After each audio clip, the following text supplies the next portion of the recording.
بسم اللہ الرحمن الرحیم الحمد للہ رب العالمین والعاقبۃ للمتقین والصلاة والسلام على خیر خلقہ محمد وآلہ واصحابہ اجمعین۔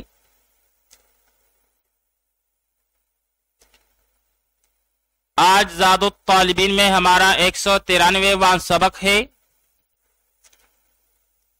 جس میں ہم حدیث نمبر 186 کا ترجمہ، لغوی و صرفی تحقیق، تشریح اور ترکیب کے بارے میں پڑھیں گے۔ حدیث نمبر 186 ہے، لیس الغنا عن کثرت العرض ولكن الغنا غنى النفس۔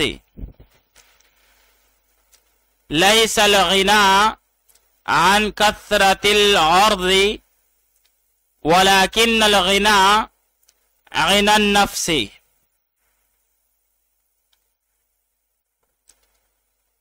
ليس الغنى نہیں ہے حقیقی امیری، عن کثرت العرض سامان کی زیادتی سے،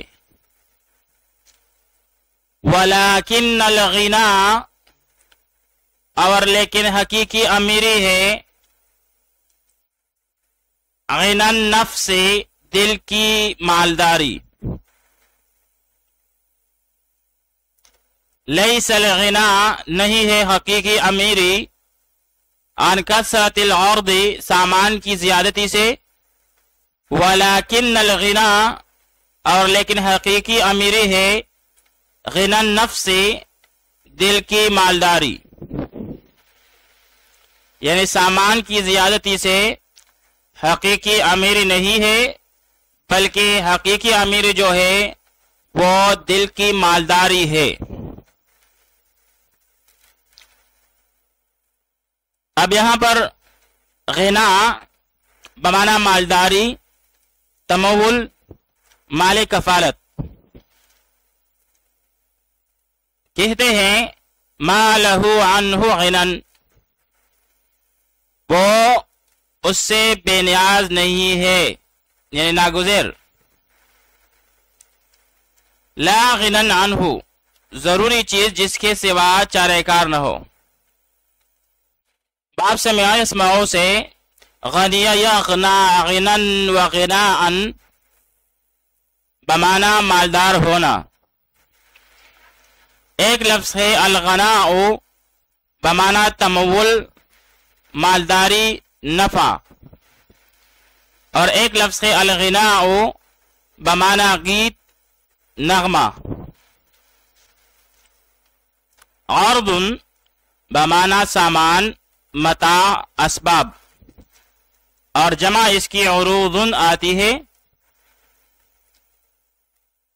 اخذت فی هذه السلعة عرضا، میں نے اس سامان کے بدلے سامان لیا۔ ایک لفظ ہے عرض بمعنی بدن، جان، نفس، اور ایک اور لفظ ہے العرض بمعنی کسی چیز کا کنارہ، پہلو۔ اسی طرح عرض بمعنی گوشے چشم میں دیکھنا، اور عرض بمعنی آنے جانے والی چیز، یعنی عارضی چیز۔ آئیے اب اس حدیث شریف کی تشریح پڑھ لیتے ہیں۔ اس حدیث مبارک میں دل کی اطمینان، صبر اور قناعت کی فضیلت بیان فرمائی گئی ہے کہ بھائی مال کم ہو یا زیادہ ہو، ہر لحظہ اللہ تعالی کی نعمتوں پر خوش ہونا چاہیے۔ اسے غنائے قلب کہا جاتا ہے، اور اس حدیث میں اسی کو حقیقی مالداری قرار دیا گیا ہے۔ حضرت عبداللہ ابن مسعود رضی اللہ تعالی عنہ روایت کرتے ہیں کہ ہر روز ایک فرشتہ عرش سے منادی کرتا ہے کہ اے انسان، گمراہ کرنے والے زیادہ مال سے کفایت کرنے والا تھوڑا مال تیرے لیے بہتر ہے۔ تو جس کا دل غنی ہو جائے اگرچہ اس کے پاس کچھ بھی نہ ہو، اس کا دل مطمئن رہتا ہے، بخلاف اس شخص کے جس کے دل میں حرص اور طمع ہو، خواہ اس کے پاس مال کتنا ہی کیوں نہ ہو، وہ فقیر ہی ہے۔ آئیے اب اس حدیث شریف کی ترکیب پڑھ لیتے ہیں۔ لیسا فعل ناقص، الغنا یہ اسم ہوا لیسا فعل ناقص کے لیے، پھر آگے جا کر عن جارا، کثرت العرض، کثرت مضاف اور العرض مضاف الیہ، پھر مضاف اور مضاف الیہ مل کر مرکب اضافی ہو کر یہ مجرور ہوا عن جارا کے لیے،